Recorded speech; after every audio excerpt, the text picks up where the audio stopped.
C. Joseph Vijay எனும் நான்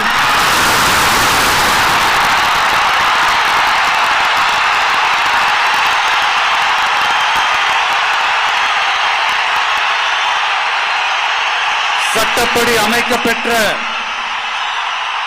இந்திய அரசியல் அமைப்பின்பால் உண்மையான நம்பிக்கையும் மாறா பற்றும் கொண்டிருப்பேன் என்றும்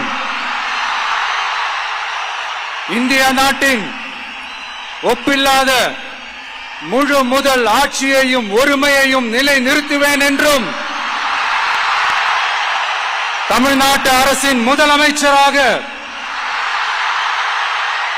உண்மையாகவும் உளச்சான்றின்படியும் என் கடமைகளை நிறைவேற்றுவேன் என்றும்